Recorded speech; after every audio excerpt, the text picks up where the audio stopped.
오늘 97 질문입니다.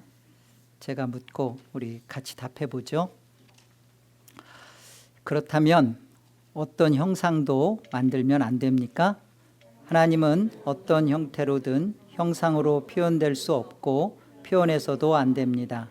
피조물은 형상으로 표현할 수 있으나 그것에 경배하기 위해 또는 하나님께 예배하는 데 사용하기 위해 형상을 만들거나 소유하는 일은 금하셨습니다.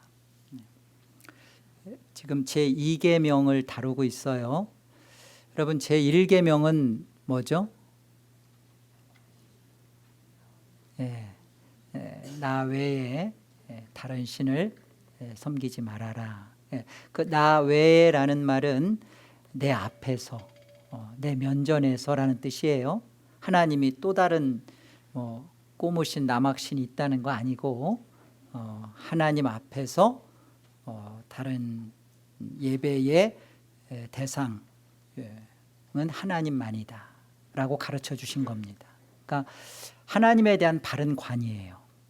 하나님만이 참된 예배의 대상이시다가 1계명이고 2계명은 길지만 쉽게 말하면 뭐예요? 2계명은 형상을 만들어서 이렇게 하나님을 우상화 이렇게 하듯이 이렇게 형상을 만들지 말라는 거예요. 그죠? 이게 하나님입니다 라고 하면서 형상 만들지 말라는 거예요. 어떤 모습이든지 형상을 두지 말아라. 이거는 하나님 앞에 그 예배하는데 나아가는 데 있어서 하나님이 정한 방식이 있다는 거예요. 하나님이 뜻하신 그 하나님의 방법, 하나님의 정하심대로만 하나님을 섬겨야 돼요. 하나님을 예배해야 돼요. 이렇게 하면 좀 더 쉬운 길, 이렇게 하면 더 그럴싸하고 아름답고 효율적인 것을 찾아서 그렇게 하나님을 섬기거나 예배해서는 안 된다는 겁니다. 이게 형상을 만드는 거예요. 그래서 우리가 이렇게 형상을 이렇게 만들어서 하나님을 예배하려고 하는 그 마음 속에 우리 속에 찾아 들어오는 것이 하나님의 임재에 대한 그 추구와 갈망이 있기 때문에 그렇습니다. 이렇게 뭔가를 형상을 만들어서 하면 하나님을 좀 더 이렇게 임재를 맛보고 경험할 것이다라는 생각인데요. 그래서 형상을 만드는데 하나님은 하나님께서 정하신 그 방식, 특별히 하나님은 호렙산에서 당신을 임재를 경험시켜 줄 때 형상으로 나타나지 아니하시고 어떻게 하셨어요? 10계명으로 하나님의 말씀을 선포하셨죠. 그러니까 하나님의 임재는 하나님의 말씀의 선포 속에서 이루어지는 겁니다. 우리가 이걸 놓치면 안 돼요. 기독교 신앙은 계시 신앙이에요. 하나님 말씀 의존 신앙이에요. 하나님 말씀 중심 신앙이에요. 그래서 예배의 방식에 있어서 우리가 놓치지 말아야 할 것은 하나님은 말씀하시고 그 말씀하시는 하나님 앞에 우리는 그 뜻대로 하나님 앞에 예배해야 된다는 것입니다. 중요한 문제죠.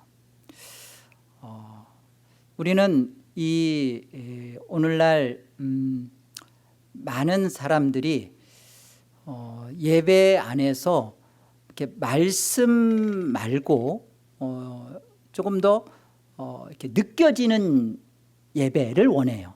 현대인들이. 그게 우상이에요. 그게 열린 예배예요. 사실은 열린 예배라는 것은 오픈시킨다는 건 뭐냐면 보다 더 이렇게 그 성도들이 참여하면서 느껴본다는 겁니다. 워십 댄스를 한다거나 또 중간 예배의 안에 이렇게 드라마를 이렇게 삽입해서 드라마를 해서 그거에 대해서 좀 더 말씀의 그 무거움보다는 잘 이렇게 이해하려고 하는 거고, 또 어떤 한국의 교회는 영화를 상영합니다. 영화를 통해서 그 영화를 통한 메시지를 가지고 영화 보고 30분 보고 한 10분 메시지를 그걸 압축해서 얘기하고 아주 많이 모여요. 효율적이죠. 왜냐하면 요즘 현대인들은 무거운 거 싫거든요. 좀 가볍고 그다음에 스피드 있게 그렇게 공감력 있는 그런 걸 원한단 말이죠. 그렇게 가는 겁니다. 근데 생각해 보세요. 종교 개혁을 하면서 종교 개혁자들이 목숨 걸고 사수하고 지킨 게 여러 가지가 있지만 가장 크게 말하면 두 가지예요. 하나는 설교입니다. 또 하나는 성찬이에요. 이 복음 강서를 목숨 걸고 지켰어. 왜 그랬을까요? 천주교가 그 중세 암흑 시대를 거치면서 하나님 말씀을 강설하지 않았어요. 라틴어로 그 사제들도 모르고, 그리고 성경을 감춰버렸습니다. 그러니까 성경을 감추니까 하나님 말씀이 선포되어질 수가 없잖아요. 그러니까 성경을 감춰놓고 하나님 말씀을 대신 우매하니까 모른다고 하면서 어떻게 했어요? 우리 로마 대성당이나 이런 데 가보면 그 천지창조부터해서 종말까지 그림을 벽화로 윗천장에 다 그려놓는 것을 전 TV에서 봤어요. 제가 좀 가봤으면 좋겠는데, TV에서 또 한국에도요 그렇게 이렇게 뭘 이렇게 그 성당 같은 데에다가 뭘 이렇게 단계를 뭘 만들어 놓고 이렇게 기도해 가면서 한 단계 넘어갈 수 있도록 하는 어떤 그 그림들, 그런 것들을 해놓고서 말하자면 그냥 이 계명을 다 하고 있는, 이 계명을 다 어기고 있는 게 천주교입니다. 로만 가톨릭이에요. 그래서 로만 가톨릭의 교리, 그들의 가지고 있는 10계명에는 제2계명, 우리가 지금 하고 있는 이 계명이 없어요. 신기하지 않아요? 하나님 말씀은 분명히 출애굽기에서 신명기에서 제2계명 형상 만들지 마라 있잖아요. 그런데 천주교에는 이 계명이 없어요. 그런데 10계명이에요. 어떻게 해요? 그 마지막 10번째 계명, 신명기 5장 21절에서 말하는 것처럼 내 이웃의 아내를 탐하지 말아라, 내 이웃의 소유를 이렇게 탐내지 마라, 이걸 2계명으로 만들어 버렸어요. 그러니까 2계명 빼고 합하면 토탈, 그래서 10계명이에요. 그러니까 그렇게 하나님의 말씀을 아예 말씀 자체를 감춰버리고 그 말씀을 아예 빼버리고 자기들이 원하는 형상을 만들고 했던 것이 로만 가톨릭의 천주교입니다. 여기에서 목숨을 걸고 하나님 말씀을 선포하고 그 하나님 말씀을 강해하며 그 하나님의 말씀 앞에 우리가 순종하며 나가는 이 신앙을 찾아온 것이 이 종교개혁 신앙이고, 저와 여러분들이 그 후예예요. 그래서 열린 예배의 반대말은 닫힌 예배겠죠. 닫힌 예배의 중심은 하나님의 임재를 말씀에 두는 예배예요. 다른 거 아니에요. 하나님 말씀 밖에서 무엇인가 하나님의 임재를 느끼고 경험하려고 하는 것이 굉장히 위험하다. 그래 루터의 탁상담화라는 책에 보면 이렇게 썼더라고요.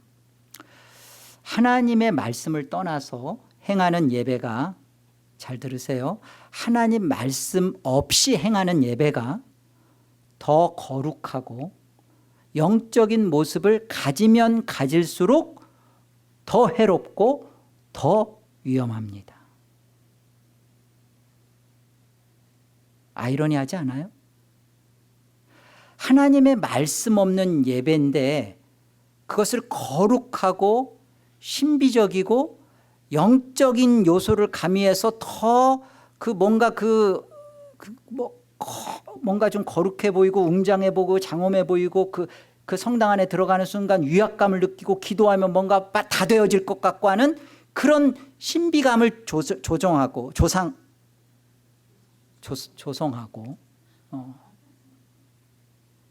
예.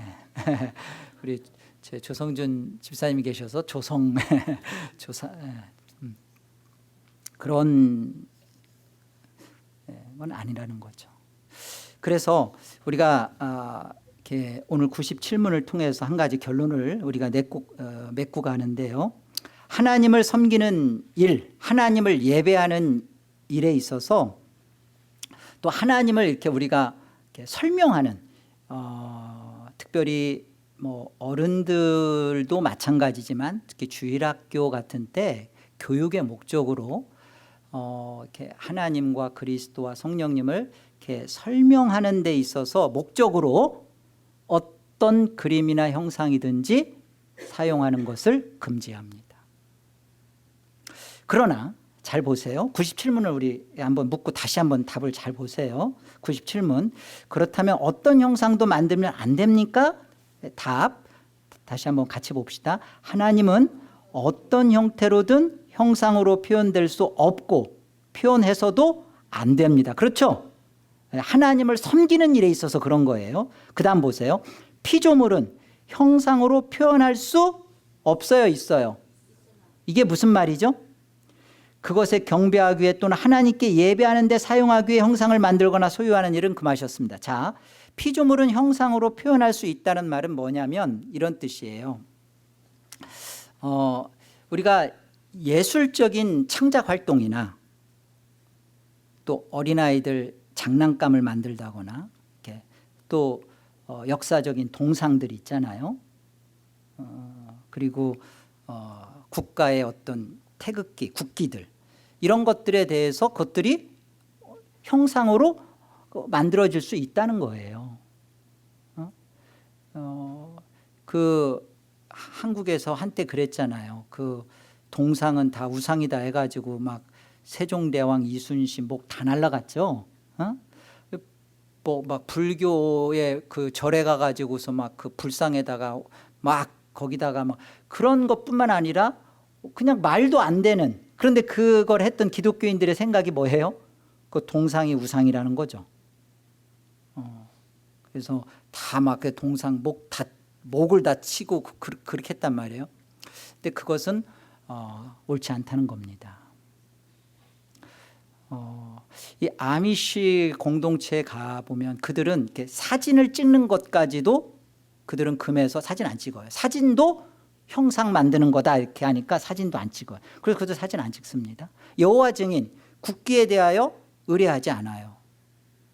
왜? 그걸 우상 형상으로 생각하니까. 그러나 이제 하이델베르크에서 가르쳐주는 내용은 하나님을 섬기는 일에 있어서 예배하는 일에 있어서 어떤 형상이든지 만드는 것은 아니다는 거예요. 그렇죠?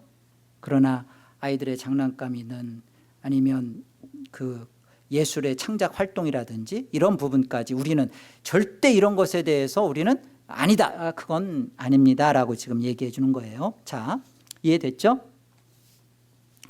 자, 그렇다면 오늘날 우리에게 있어서 형상, 우상은 어떤 것이 있을까요? 제2계명 속에서 우리가 갖고 있는, 우리 안에 갖고 있는 형상, 우상. 여러분들 우상이 뭡니까? 우상 숭배하죠? 그렇게 물어보면 여러분들은 묵주 안 갖고 있고 집에 마리아상 안 갖다 놓고 있으니까 우리는 우상 없습니다 말하기 쉬워요. 정말 내 안에 제2계명을 범하는, 하나님에 대하여 그 바른 예배의 방식으로 하나님에 대해서 이렇게 왜곡된 예배의 방식이 아닌 바른 예배로 하나님 앞에 내가 예배하는가, 내 삶을 하나님 앞에 바르게 나아가고 있고 하나님을 바르게 섬기는가, 여기에 방해가 되고 장애가 되고 저촉이 되는 것은 형상이고 우상인데 이것은 무엇일까? 여러분 생각해 보세요.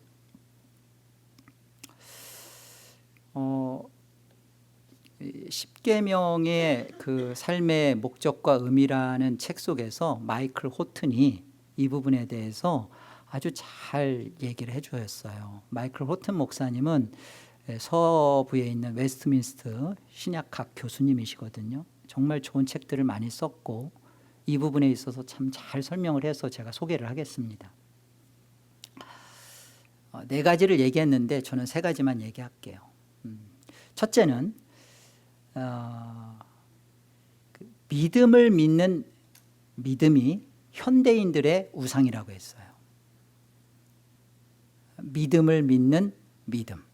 이 말이 어렵죠, 일단.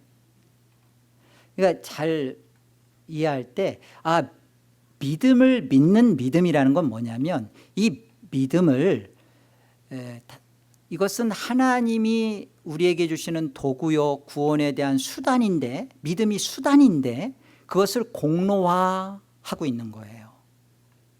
믿음을 믿는다는 건 이런 겁니다.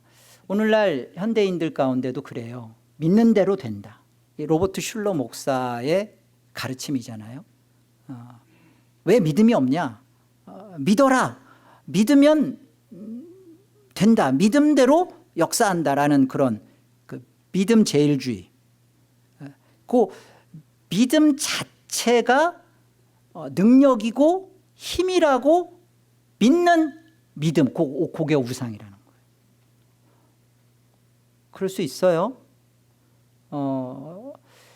믿음은 하나님과 우리 사이를 사실은 연결해주는 전화선과 같거든요.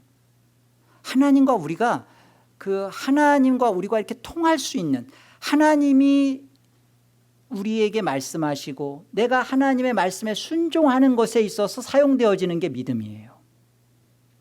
그런데 이 믿음을 능력이나 힘으로 이해하는 거예요.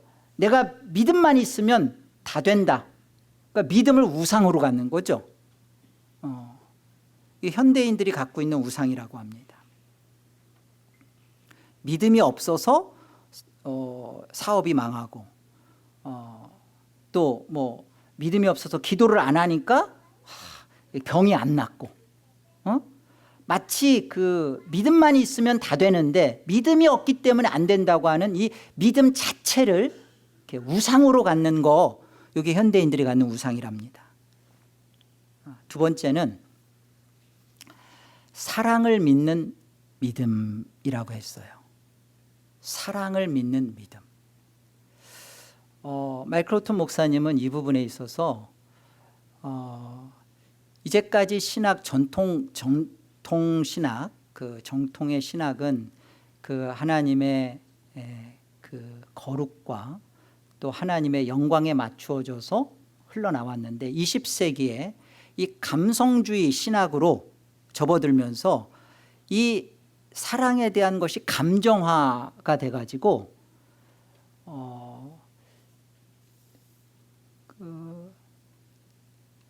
신학에 사랑이 들어가면서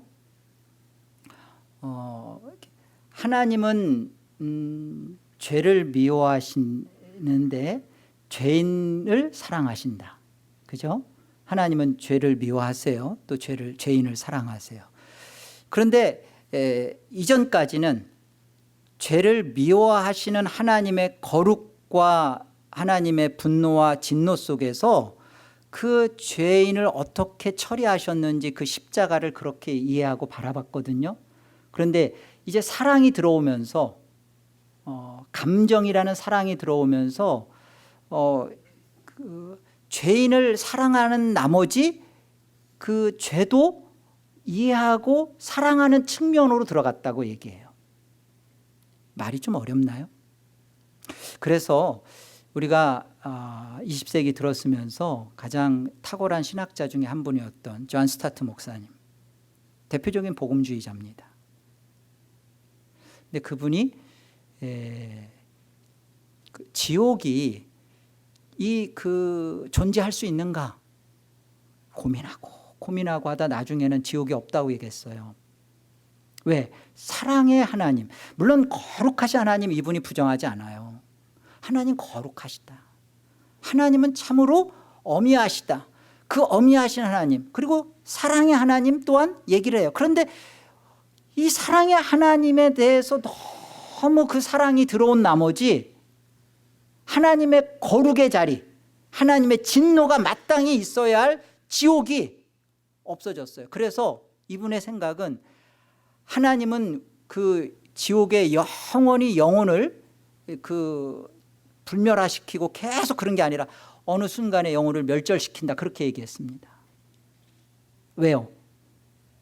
하나님의 사랑이신데 어떻게 영원히 죄를 졌다고, 그 하나님이 죄인을 사랑하셔야지, 그 영원히 그냥 무진장 끝까지 그렇게 그 고통 가운데 두실 수 있는 하나님은 아니다라고 그렇게 결론 맺고 돌아가셨어요. 이 감성주의, 사랑을 믿는 믿음입니다. 사랑이 강한 나머지, 하나님의 사랑이 강한 나머지 뭐가 무너진 거예요? 그게 우상이 돼버린 거예요. 여러분 그 에베소서 4장 26절인가요? 거기 보면 분을 내어도 죄를 짓지 말며라는 말씀이 있어요. 해가 지도록 분을 품지 말아라. 말씀 아세요? 어떻게 분을 내어도 죄를 짓지 않을 수 있죠? 분을 내면 다 죄 짓는 거 아닌가요? 근데 성경은 분을 내도 죄를 짓지 말아라. 죄를 짓지 않는 것으로 분을 내라고 그러는 거예요. 사실 정확한 원어적 의미는요, 그 분을 내라는 겁니다. 죄 짓지 않는 분을. 그러니까 분을 낸다고 여러분 막 저 사람 못돼 먹었다, 저 사람 성화가 안 됐네, 그렇게 생각하면 안 돼요. 분을 내는 이유와 목적이 죄 짓지 않는 것으로 분이 나가야 되는 거예요. 그럼 그분은 어떤 분이에요? 이렇게 바르는 화장품 말고 어떤 분이에요? 거룩한 분노죠. 뭐가 거룩한 분노예요? 하나님의 이름과 명예와 하나님의 영광이 땅에 떨어지는 것에 대하여 견딜 수 없는 분노죠. 죄를 하나님이 보시는 눈으로 보는 거예요. 죄인을 사랑하고 이해하고 죄인에 대해서 품고 죄인을 이렇게 편들고 하는 그 사랑을 믿는 믿음이 하나님이 미워하시는 죄를 넘어설 수가 없어요. 넘어서면 안 되는 거예요. 내가 분이 나요. 근데 그 분이 나는 분냄이 무슨 분냄이어야 돼요? 하나님이 보시는 죄가 내가 똑같이 보아지는 분냄이어야 돼요. 이것이 사랑을 믿는 믿음이 현대인들의 우상이랍니다. 참 잘 보신 것 같아요. 인본주의냐 신본주의냐의 차이는 그 사람이 무엇 때문에 화를 내느냐 딱 보면 저 사람은 인간 냄새가 펄펄 나는구나. 저 사람에게서는 그리스도의 거룩한 향기가 있구나. 딱 구분되는 겁니다. 여러분들이 무엇 때문에 정말 분노가 있었는지, 또 나는 지금 무엇 때문에 지금 분노가 나오는지 여러분이 그것을 잘 점검했으면 좋겠어요. 이게 우리 안에 뭐다? 갖고 있는 우상이다는 거예요. 우상이다. 나는 이계명 안 범했어. 나는 뭐 이렇게 안 만들었고, 나는 뭐 이렇게 동상이나 뭐 같은 거 안 뒀고, 뭐 나는 자녀를 우상으로 안 삼고. 아니죠. 여러분 자녀만 얘기해도 마찬가지예요. 이 자녀에 대해서 여러분이 무엇 때문에 속상한가? 여러분 뭐 때문에 공부 못하는 것 때문에 속상해하면 그 자녀가 우상인 거죠. 무엇 때문에 속상해야 돼? 이 자녀에 대해서.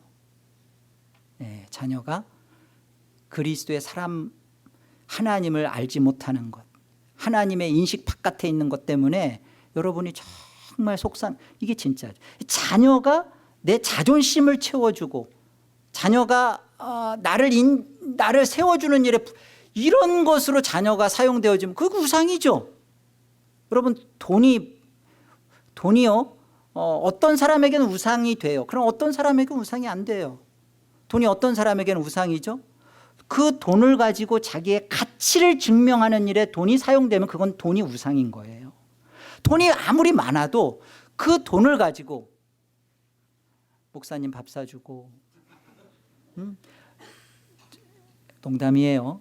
그렇다고 여러분들 밥 많이 사주지도 않더구만. 그렇게 아름답고 구제하고 선한 일에 그 돈을 마음껏 쓰고도 여러분이 정말 그렇게 많은 돈을 갖고 있으면 그 돈이 우상 안 됩니다. 돈을 사랑하는 마음이죠. 근데 돈을 사랑하는 그 마음이 결국은 뭐예요? 결국은 자기잖아요. 그러니까 사랑을 믿는 믿음, 이게 우리가 정말 속기 쉬워요. 왜냐하면 훌륭한 사람일수록, 괜찮은 사람일수록 어때요? 사람을 이해하고 인도적이잖아요. 박애적이잖아요.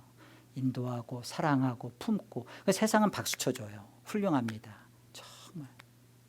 여러분, 이거 한 가지를 분명히 아세요. 기독교는 예수님을 본받거나 그리스도를 본받는 삶이라는 그런 책도 있었지만 사실 좋은 책 아닙니다.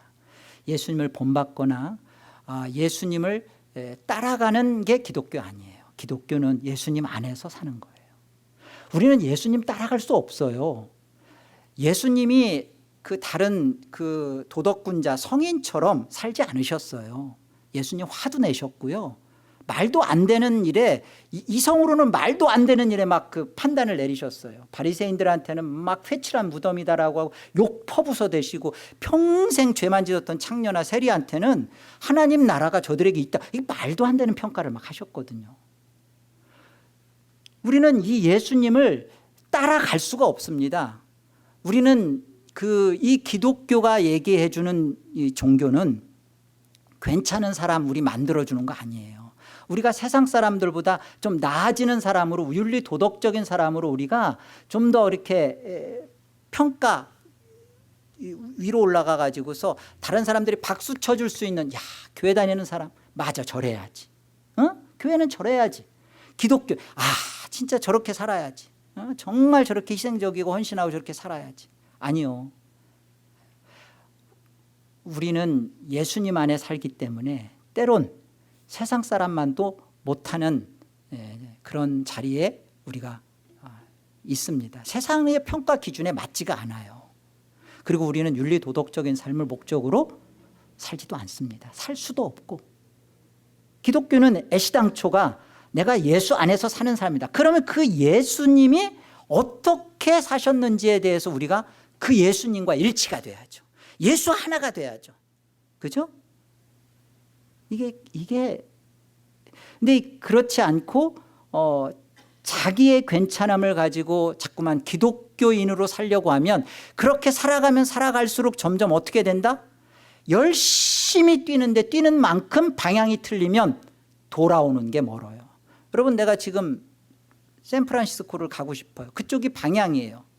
근데 천천히 걸어서 이렇게 천천히 걸어가지고 저기 샌디에고로 가는 것과 천천히 걸어서 열심을 내고 그냥 시속 그냥 차를 가지고 막 80마일로 저 샌디에고로 내려가는 것과, 샌디에고에는 빨리 갈 수 있겠지만 샌프란시스코하고는 점점 멀어지겠죠.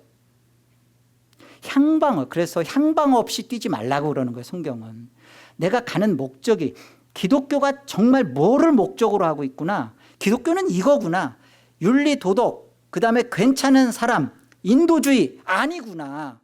기독교는 철저하게 예수 안에 사는 거구나. 그 예수님은 어떻게 살았어요? 하나님의 그 뜻이 무엇인지 하나님에게만 집중했죠. 하나님이 거룩이라면 그것이 거룩이었고, 하나님이 이것이 죄다 그러면 그걸 죄라고 생각하셨고, 예수님은 하나님이 죽어라 그러면 죽는 자리에 가셨고, 이 삶을 우리가 사는 겁니다. 그런데 그렇지 않고 나의 괜찮음으로 자꾸만 가면 그것은 뭐가 된다? 그것은 내가 형상을 만드는 거예요. 자기 형상을 만들어서 내가 나를 우상화하고 있는 건 틀림없는 얘기예요.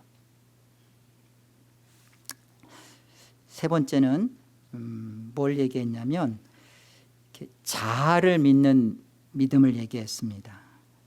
자아를 믿는 믿음이라는 건 뭔 말이냐면 자기 행복을 믿는 믿음. 그러니까 이런 거죠. 이 부분에 또 로버트 슐러 목사 얘기를 했더라고요. 그 자기를 사랑하는 것이 기독교 신앙의 근본이다. 이렇게 슐러가 그렇게 얘기했다는 거예요. 슐러 목사가. 그러면서 호튼 목사는 얘기하기를 자기를 사랑하는 자기 행복을 추구하는 믿음, 기독교 그거 아니다. 십자가를 바라볼 때 분명히 그렇게 얘기했어요. 십자가를 바라볼 때 저 십자가에서 하나님이 나를 얼마나 가치롭게 여겼나. 그리스도의 십자가의 그 피만큼 나를 가치롭게 여겼다라고 간음해서는 안 된다. 그동안 우리 그렇게 간음했잖아요. 그렇게 간음해서는 안 되고 간음 이렇게 이렇게 그렇게 척도해서는 안 되고 전가된 그리스도의 의를 빼면 내가 얼마나 추악한 자요 무가치한 존재인지를 저 십자가에서 봐야 된다 그랬어요. 그리스도의 전가된 의 때문에 내가 하나님 앞에 어떤 자로 살고 있구나를 봐야지 십자가를 바라보면서 야 하나님이 그 예수님을 죽일 만큼 나를 이렇게 가치롭게 보였구나 그렇게 보아서는 안 된다. 그렇게 보는 것이 뭐다? 자아를 믿는 믿음, 자기를 사랑하는 믿음. 하나님이 나를 사랑한다는 거예요. 하나님이 나를 사랑해서 예수님을 죽였다는 거예요. 다 중심에 자기가 있는 거죠. 자기 행복이 있는 거죠. 하나님을 믿는 이유도 결국은 자기를 위한 믿음이고 결국 이것이 우상이다라고 말했습니다. 하나님이 저와 여러분을 사랑하는 것은 하나님이 결정하시고 사랑하세요. 우리 쪽에서 하나님은 이렇게 나를 사랑한다? 우리 쪽에서 그렇게 보기 이전에 예수 그리스도의 십자가의 그 죽으심을 통하여 내게 그 전가된 이 은혜와 이것을 먼저 묵상하세요. 그리스도가 왜 죽으셨는지, 그리스도의 죽음이 빠지면 나는 얼마나 쓸데없는 자인지, 여기서 내가 얼마나 하나님의 은혜를 입었는지를 만나야지 하나님이 나를 사랑한대. 그러니까 대범해지는 거예요. 하나님이 나를 얼마나 사랑했으면 십자가 예수님을 죽였겠어. 그러니까 어떤 짓을 해요? 죄짓고 또 회개하면 되지. 너무 하나님 앞에 무례하고 하나님을 모욕하는 거예요. 죄짓고 회개하면 왜? 하나님이 오늘도 벼락을 안 치셨거든. 나를 사랑하니까. 그러니까 자기를 사랑하는 거예요. 자기를 사랑하는 믿음이 큰 거예요. 다만 그걸 하나님을 사랑한다고 하나님을 믿는다고 말만 했다 뿐이지 하나님이 정말 십자가 예수님을 죽여서 나를 살렸는데 그 예수 그리스도 없으면 나는 어떤 존재가 이 바퀴벌어짐 벌레 진짜 그 지렁이만도 못한 게 우리예요. 지렁이는 하나님 앞에 그렇게 모욕스러운 존재 아니에요. 우리가 하나님 앞에 얼마나 더럽고 추악하고 모욕적인 존재인지를 생각해 보세요. 우리가. 그런데 우리는 그 하나님을 믿는다 사랑한다고 하는데 결국은 누구를 사랑해서 하나님을 사랑해요? 나를 사랑해서. 나를 사랑하니까 죄를 짓잖아요. 문제는 이런 거죠. 자, 그렇다면 이제 결론 부분인데요. 한번 생각해 보세요. 우리가 하나님을 이렇게 형상화시키는 이유가 뭘까요? 생각 안 해보셨죠? 그건 이제 목사님이 생각하고 목사님이 얘기하면 되지 왜 우리한테 묻냐는 거죠. 하나님을 그 형상화시키는 이유가 뭘까? 여러분 변압기 혹시 아세요? 이게 이제 공대생들은 잘 알 텐데 한국의 그 철탑에 229 그죠 장로님 22,900V 흐르는 거죠. 한국의 고압전류 오래되셔가지고 22,900볼트의 고압전류가 제가 한국에서 공부했어요. 이거 그 흐르고 있는데요. 그 고압전류가 여러분 그 변압기를 거치지 않으면 그 고압전류를 만지면요, 아니면 그 고압전류가 닿으면 그대로 다 터져버리죠. 22,900 우리 110볼트, 220볼트만 막 해도 막 찌직하고서 막 그러잖아요. 그런데 22,900볼트가 닿으면 모든 거 다 터져버리고 다 우리도 새카맣게 타버리죠. 그런데 이것이 안전하게 우리가 사용할 수 있는 안전한 그 전압으로 이렇게 바꿔주는 게 변압기입니다.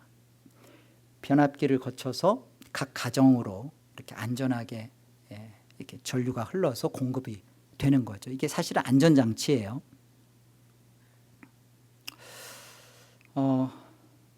우리가 하나님을 이렇게 형상으로 만드는 이유 중에 첫 번째 이유는 여러 가지 이유로 생각해 볼 수 있지만 말씀을 준비하는 가운데 생각해 본 것은 첫 번째는 하나님은 보이시지 않잖아요.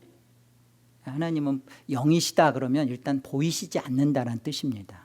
그러나 무소부재하시다. 이게 두 개가 보이지 않는다라는 말 속에 함축되어 있는 의미예요. 하나님은 영이시다. 하나님은 안 보이신다. 그러나 어디에나 계시다. 무소부재하시다. 이게 영이시다는 뜻이거든요. 하나님은 안 보이세요. 그런데 나를 보고 계세요. 감찰하신단 말이에요. 그러니까 22,900볼트의 그런 하나님 앞에 섰을 때 타 죽을 수밖에 없는 고압전류가 있는데 이것을 안전하게 내 안에서 그것을 정말 사용할 수 있는 그 하나님을 보면서 안전을 느낄 수 있는 변압기와 같이 형상을 만들어 놓는 거예요. 안전하게 보이는 거죠. 지금 우리가 얘기했던 것처럼 믿음을 믿는 믿음, 사랑을 믿는 믿음, 자아를 믿는 믿음. 여러분 이 믿음을 갖고 있으면 이런 걸 갖고 있으면 얼마나 안전한지 몰라요. 이 믿음을 가지고서 하나님을 자기가 생각하는 방식대로 하나님을 이해하고 자기가 지금 누구보다도 사랑한다는 그 사랑을 가지고 하나님을 예배한다고 하는 그 사랑을 갖고 있으면 얼마나 안정감을 느끼는지 몰라요. 지금 그 얘기를 하는 거예요. 보이지 않는 하나님에 대해서 그 하나님의 나를 보고 있는 것에 대해서 자기가 죄를 짓고 자기가 그런 부분에 대해서 안전장치를 해놓는 거예요. 그래서 형상을 만드는 거예요. 내 안에 어떤 신학을 갖고 있는 거예요. 그렇게 해야 내가 안전하니까. 두 번째는 하나님의 그 엄청난 능력, 그 큰 능력을 인간이 통제함으로써 그 능력을 인간 자기 자신의 목적에 맞게 사용하고 싶은 숨은 동기가 있습니다. 하나님을 형상화시키면서 그 하나님을 보세요. 하나님은 사랑이시다. 하나님은 우리 죄인들을 오래 참으신다. 하나님은 죄를 죄인을 품으신다. 그 동의서에서 먼 것처럼 하나님은 죄를 정말 보지 않으신다. 이렇게 그 하나님의 그 말씀에 대해 하나님의 말씀 앞에서 진실 앞에 서지 않고 자기가 그 하나님의 말씀을 가장하여 그 하나님의 그 어떠하심을 자기 목적에 맞는 자기가 쓰기 편한 대로 내 안에 사용하고 싶은 대로 그것을 끌어다가 나를 위하여 쓴단 말이에요. 숨은 동기가 거기에 있습니다. 하나님의 어떤 능력도 나를 위해 쓰고 싶은 마음. 자, 우리 사무엘상 하나님 말씀 4장 한번 가봅시다. 사무엘상 4장 1절부터 볼게요. 사무엘의 말이 온 이스라엘에 전파되니라. 이스라엘은 나가서 블레셋 사람들과 싸우려고 에베네셀 곁에 진치고 블레셋 사람들은 아벡에 진쳤더니 블레셋 사람들이 이스라엘에 대하여 전열을 벌이니라. 그 둘이 싸우다가 이스라엘이 블레셋 사람들 앞에서 패하여 그들에게 전쟁에서 죽임을 당한 군사가 4,000명 가량이라. 지금 4,000명이 그 블레셋 그과 에베네셀 그 곁에서 이렇게 진치고서 또 블레셋 사람들은 아벡에 진치고서 서로가 싸웠죠. 싸웠는데 이스라엘이 블레셋한테 대패했어요. 근데 죽은 사람이 이스라엘 수가 죽은 거예요. 4,000명 가량이. 블레셋 군인이 죽은 게 아니라 누가 죽었다고요? 블레셋 사람들이 죽은 게 아니라 이스라엘 사람이 죽었습니다. 3절 이스라엘 백성입니다. 진영으로 돌아오매 이스라엘 장로들이 이르되 여호와께서 어찌하여 우리에게 오늘 블레셋 사람들 앞에 패하게 하셨는고 여호와의 언약궤를 실로에서 우리에게로 가져다가 우리 중에 있게 하여 그것으로 우리 원수들의 손에서 구원하게 하자니. 패한 이유가 4,000명이 죽은 이유가 항상 그 요단강을 건널 때도 그렇고 여리고성을 정복할 때도 그렇고 언약궤가 앞섰잖아요. 전쟁에서 언약궤가 앞섰으니까 언약궤가 앞서 갔으면 됐는데 이 패한 이유를 뭐가 없었기 때문에 패했다고 보는 거예요?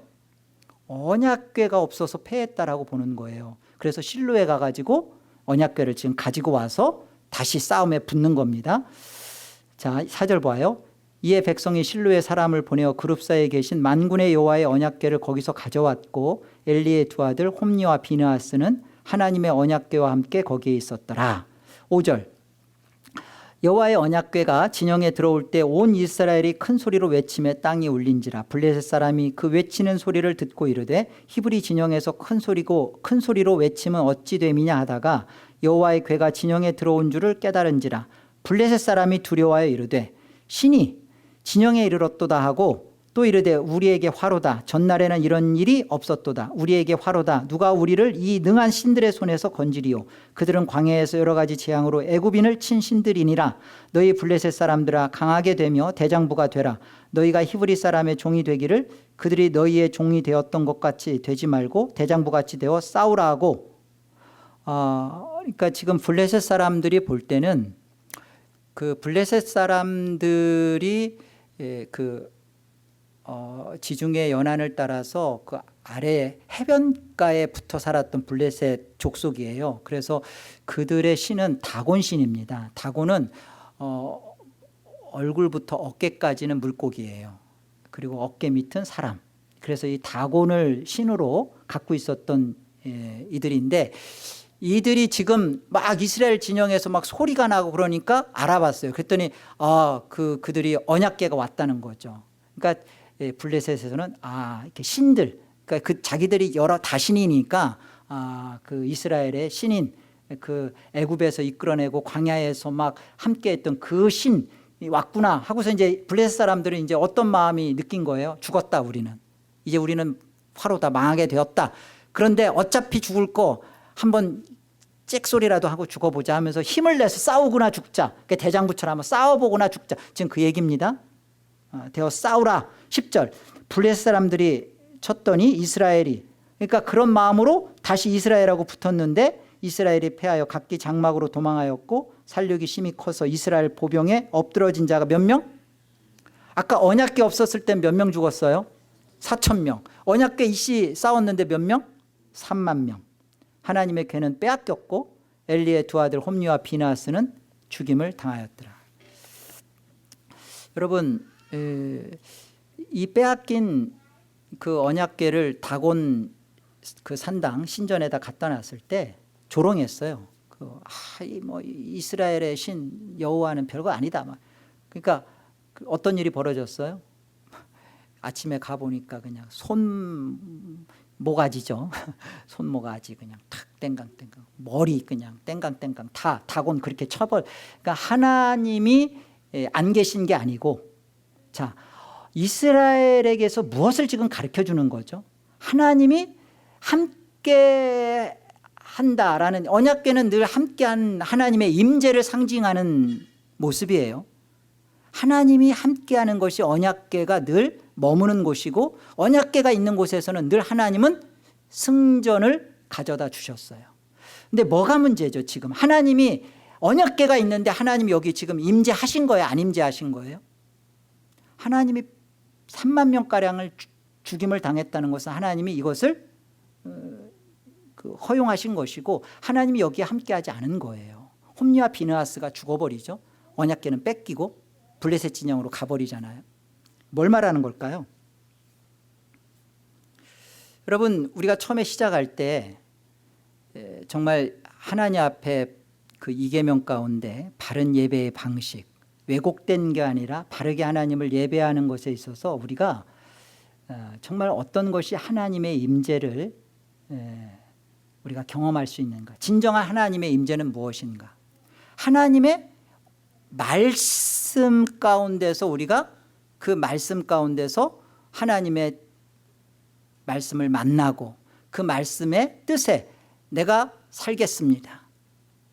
주저하지 않고 하나님의 그 부르심 앞에 인생을 주저하지 않고 그곳에 들였을 때 하나님의 임재를 경험하는 것입니다.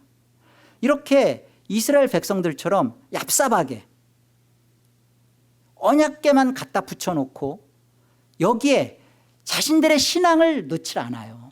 하나님의 그 거룩과 영광과 그리고 이 싸움에서 하나님의 이름을 보여내고 하나님의 명예를 드러내며 하나님의 분노 가운데 싸우지 않고 언약궤를 하나의 뭐로 여기는 거예요? 형상, 우상으로 여기는 거예요. 이것만 있으면, 그러니까 언약궤를 믿는 믿음이죠. 그 언약궤는 어떤 것을 말씀하고 있는 거예요? 언약궤 자체가 하나님의 말씀을 그곳에 두고 있잖아요. 하나님의 말씀대로 너희가 순종할 거냐? 하나님의 말씀대로 따르겠습니다. 하나님의 말씀이 가는 곳에 나도 가겠습니다. 이 하나님의 말씀 앞에 인생을 결단하고 주저하지 않고 거기에 던져놓는 것이, 이것이 하나님의 임재를 맛보는 거예요. 여기에 하나님의 임재가 있는 것이지, 하나님의 말씀이 있는데 나는 하나님의 말씀에 살고 싫어. 내가 하나님의 말씀대로 왜 살아야 돼? 나는 하나님의 말씀이 내게 승리만 가져다 주면 돼, 성공만 주면 돼. 여기에 하나님이 함께하지 않는단 말이에요. 패하고 만단 말이에요. 우리가 잘 이 교훈을 배웠으면 좋겠어요. 말씀이 여러분 선포되어질 때 어떤 자는 이 말씀에 대하여 영혼으로 흐느낍니다. 하나님 그렇습니다. 제가 내 방식, 내 사고, 그 다음에 내 결정, 내 생각대로 살았던 거, 이거 회개합니다. 그리고 말씀이신 하나님의 말씀이 나를 찾아왔을 때, 내가 그걸 만났을 때 주저하지 않고 내 자아와 자기 인생을 말씀 앞에 던져놓겠습니다. 그렇게 살겠습니다. 여러분, 이 인생이 되기를 바랍니다. 여러분, 그런 인생을 하나님은 만나주시고요, 그 하나님의 임재를 가진 자는요, 정말 하나님이 나를 얼마나 아끼시고 사랑하고 하나님이 나를 얼마나 편들어 주시고 세상이 두렵지 않고 당당하게 세상 앞에 나가서 살 수 있어요. 이게 없으니까 하나님의 말씀은 떨어지고 하나님의 말씀은 선포되어지는데 그 말씀을 대로 살기는 원하는, 살고 싶은 마음을 갖지 않고 머리로만, 그리고 그냥 흘러가는 귓가로만, 지식으로만, 그러니까 그곳에서는 여러분 우리의 삶이 패할 수밖에 없는, 하나님이 절대 함께하지 않습니다. 언약궤가 있잖아요. 4,000명이 죽었는데 3만 명이 그냥 아작이 나버리잖아요. 우리에게 주는 교훈입니다. 우리가 하나님의 임재를, 하나님의 말씀이 있으면 무조건 임재가 있다가 아닙니다. 하나님의 말씀 앞에 내 생각, 내 우상, 내 거짓됨을 회개하고 하나님의 말씀을 정말 만나는 그 순간 간절히 사모하면서 말씀 앞에 여러분의 인생을 던져놓기를 주의 이름으로 권합니다.